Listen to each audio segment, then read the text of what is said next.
Hi guys, this is the Great and Powerful Zilla, and today I'm going to look at the HMS Hermes. Hermes is an ancient god of luck and speed, like Mercury the Messenger. Okay, so we've got a British carrier. Yes, we finally got one, and this is early access. And well, what's it about? What's the deal with British carriers? Well, what do we got here? Well, the Hermes, let's talk about the ship briefly. The Hermes was the first ship in the world designed specifically as an aircraft carrier. It's not the first built, that was the Hosho in Japan. But the Hermes was finally commissioned in 1924. It was designed in 1918, and it served the British Navy very well and was relegated to a training ship in 1938. Remember, in 1938, most of the powers that be weren't quite sure there was going to be a war, although there were some, like Winston Churchill, who knew that the Nazis were going to cause trouble in Europe. Okay, so it was relegated to a training ship in 1938, and it was obviously reactivated in 1939 when the shoe dropped in September, and it served in the Atlantic and Africa and the Mediterranean from 1937 until 1941. It had an accident and had to be repaired. Then it was sent to the Indian Ocean in 1941. It was spotted by the Japanese on April 9th, and very shortly afterwards it was sunk. And she lost 307 men. But she did her service very well. The Hermes is a fairly good ship. Let me just tell you right off the bat, there is nothing on this ship that is fast. Nothing. Okay? So let's look at what we got here. All right. First of all, I got that spiffy Union Jack camouflage on there. I've got plenty of those. So you get attack aircraft are your Gloster Gladiators, your torpedo bombers are your Albacores, and your Swordfish are your dive bombers. Now, okay, the Gladiators go about 98 knots. The Albacores and the Swordfish go about 88 to 92 knots. 96 knots, somewhere in there. They're not particularly fast. The torpedoes, only have a 1.9 kilometer range, so you really have to get up close and personal with the ship to do damage. The rockets, they do damage, but it's not all that. With the British carrier, it's all about this. It's all about the bombs. Okay? These things drop 12 bombs each, and they do a pretty good amount of damage. The thing about the British carriers is, and you can contrast this with the nerfs that carriers have undergone. They count on fire and flooding to do their damage. Now, the fire's not necessarily a problem because the British high explosive already have a higher chance of fire. The flooding does, because you're not going to get that many floods. With that nerf, well, let's take a look at the captain skills. This is only the little 3-point captain that came with her. I'm going straight down this way. I do that with all my carriers. I go all the way down this line. Now, on most of my carriers, I do the speed. You could do a stealth, and then I pick up demolition expert. You could pick up survivability expert. That's almost a must. So you got 1, 2, 3, 4, 5, 6, 7, maybe 8, 9, 10. But with the British carriers, you don't really need the demolition expert because they already have a higher chance of fire. So you might be better served going somewhere else with those 3 points. Maybe superintendent, maybe something else, a combination of two things or whatever. Not really a whole lot of options here for you. So, you could and even have an even higher chance of fire. I'm just saying, the British carriers already have a high fire chance. So you might want to think about that as time goes on. So that's the Hermes. We're going to take her out into a co-op battle. Why? Because the random queue is forever. It's Sunday morning and nobody's playing carriers. And I sat in that queue for 4 minutes, and I was like, nope, nope, nope, got to make this video. We're not going to do that. Okay? Flags, I'm not flying any on it right now, but definitely want a flooding flag. You don't need a fire chance flag. You could do the anti-aircraft thing, but she's got pretty strong anti-aircraft as it is. Maybe a speed flag, but that only helps your ship, and it's not going to help you that much. Economic flags, of course, are always a good idea. Camouflage, I've got the Union Jack camouflage on her right now. Why? Because I've got that many. That's why. You know, and it's British. What are you going to do? You know. As far as AA defense, she got 9 AA defense, it says. That's deceptive. This aircraft carrier's got some stones about her with the aircraft defense. I know it doesn't look good, but I'm telling you, it's got some pretty good anti-aircraft when it comes down to it. Not as good as the Langley or the Hosho, but it's still pretty good. Okay, so maybe you want to boost up your anti-aircraft defense a little bit, you know, a little bit more, but you don't get a lot of sniping on this ship. So we'll take it into co-op. We'll go forth for His Majesty and pip pip cheerio and all that good rot. And I will see you all happy as Larry in a co-op battle. Okay, looking over the teams, there's a couple of ships that have 0 anti-aircraft, and most of these are manageable, pretty low anti-aircraft. The Nassau's got some pretty good anti-aircraft fire, and I'm not alone. I'm not the only human on the team. There's another carrier player and a couple other players out here, so to help me out a little bit. So what I'm going to do is I'm going to dive south and get behind that island, because in co-op you just never know. The bots will sometimes, they'll just charge straight down the middle and your team gets overwhelmed and you lose. That's happened a couple of times. So I'm taking off the Gloucester Gladiators, the Sea Gladiators, if we want to be technical about it.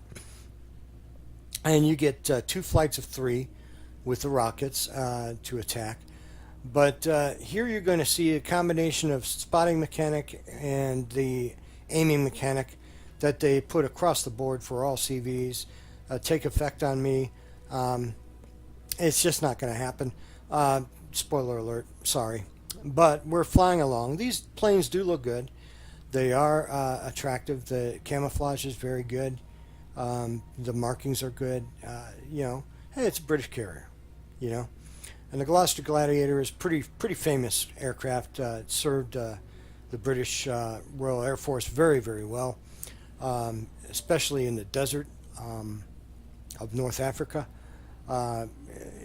against the Italian CR-42 and other Italian biplanes.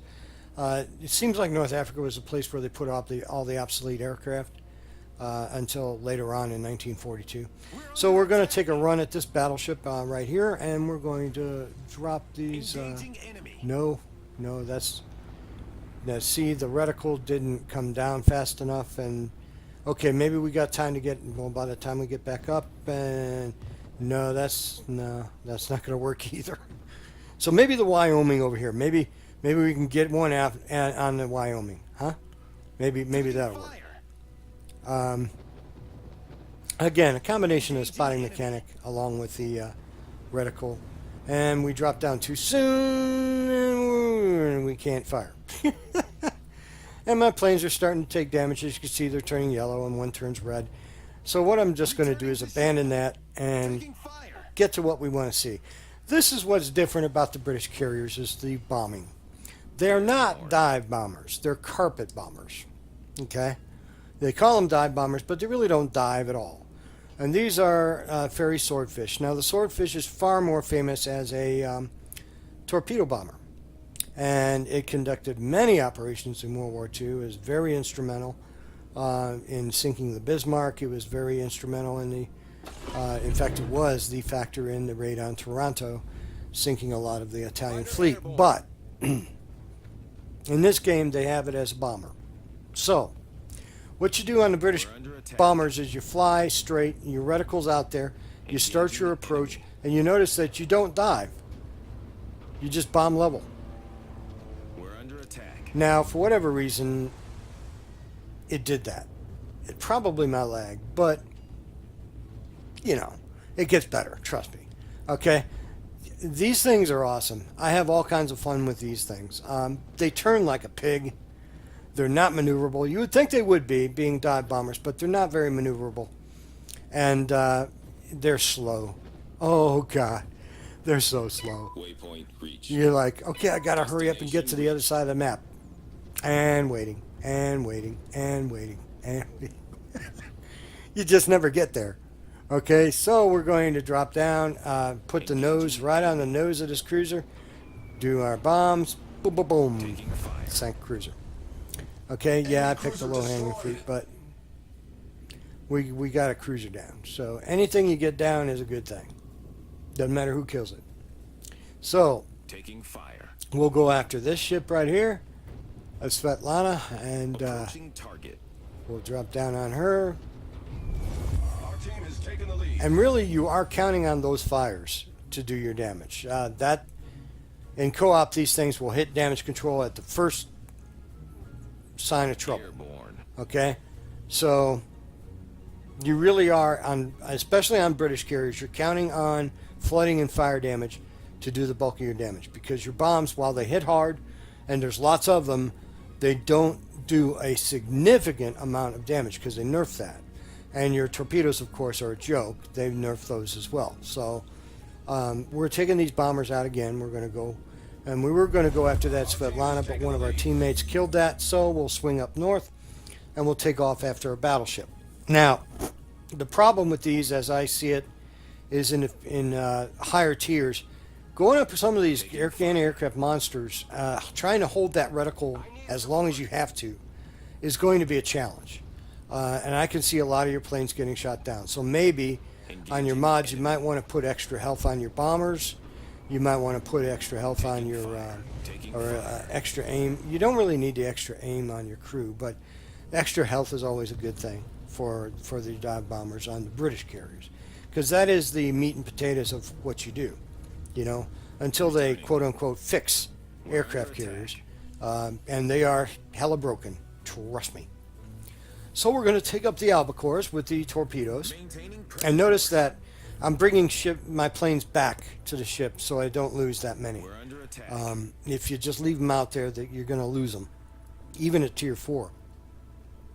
So I bring up the Albacores. The Albacore is just an upgraded version of the Swordfish with an enclosed canopy, some extra armor for protection, improved engines and whatnot. Okay, it's the same airplane. It's just got some improvements to it.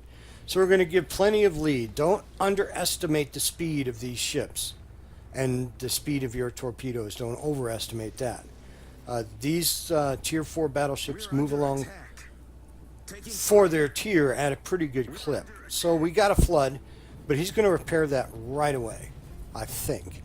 No, he can't. So he's already used damage control on something, and he's flooding. So we're going to come in on another approach, and we're going to drop down again. Again, give him plenty of lead. I don't, and here's what happened. They miss. I underestimated how fast he was moving.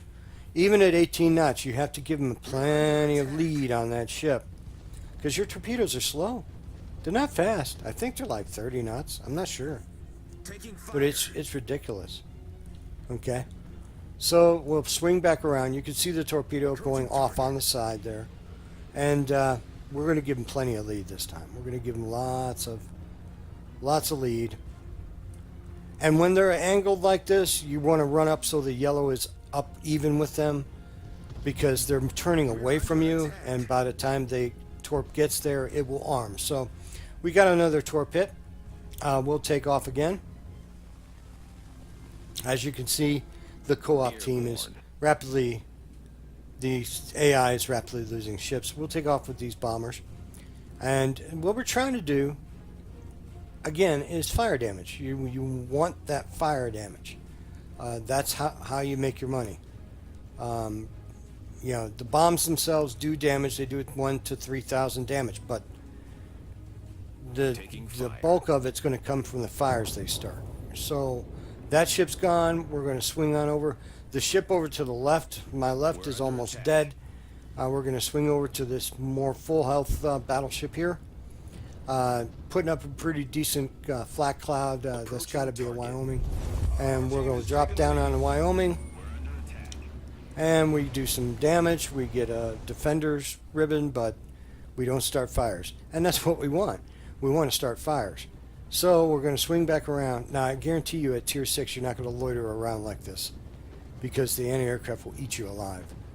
But at this tier, even with a speed boost, you're barely cracking 100 knots. And that's the end of the battle. So let's see how we did overall. Victory screen. I'm going to quickly get out of that and go to how many planes did we lose? Well, we only lost 4. And that's because I kept pulling them back. I kept rotating them. Victory-wise, 19,000 damage. Pretty good for Tier 4 in co-op. Did we make money in co-op? Yeah, we made 15,000 on premium count. Would have made 8 on a non-premium count. And that's pretty much it, guys. That's the Hermes. Until next time, you guys be good to each other and have a wonderful, wonderful day. Thanks for watching. I'll talk to you later.